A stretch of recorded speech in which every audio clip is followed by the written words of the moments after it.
Welcome back. Now that our meeting has been set, we can come back to this screen, and what we can do is we can click Start This Meeting. Now you'll find the open link to this meeting by going to this section, which is My Meetings, and you'll see it here in this area. All you'll need to do is to go to this Start link. You'll be starting the actual online meeting. And when this happens, Zoom is going to start the process of opening up software that's going to download to your personal computer as well as interact with your browser. You're then going to click Open Zoom Meetings. Now, you may want to click this link that says always open these kinds of links in the associated app so that you can save time on this process. Now, for the purposes of this course, we're going to go ahead and we're going to enable this link because we're going to be doing this more than once.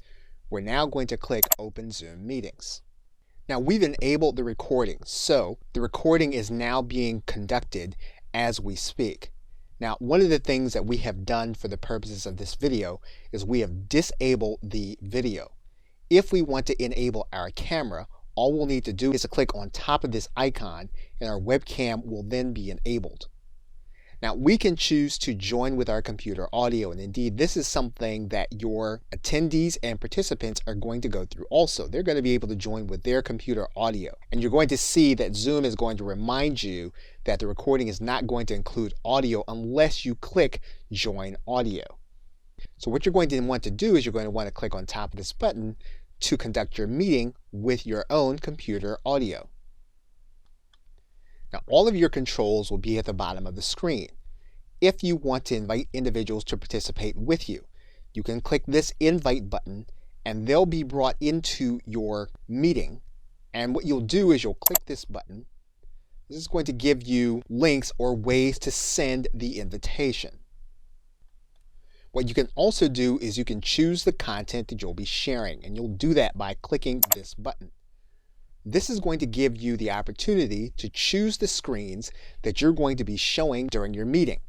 In fact, one of the things you'll see here is that there is a place for you to conduct the meeting using your mobile device. We can be even more detailed with the screen that we're going to be using, a particular portion of the screen, individual computer sound, or content from a second camera. We can also enable the chat for our participants.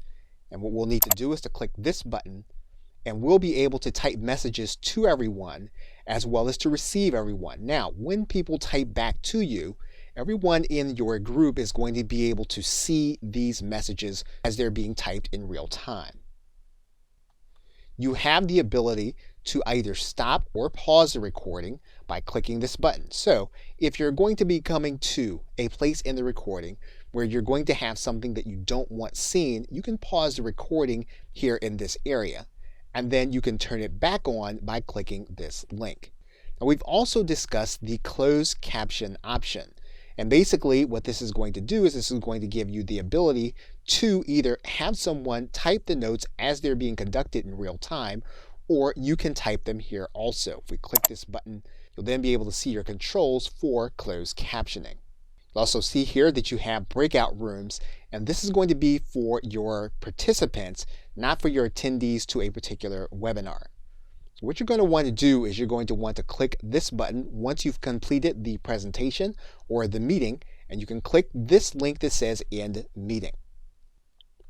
You can then assign a host to the meeting if you just want to leave it, or if you want to end the meeting, you can click this button that says End Meeting for All.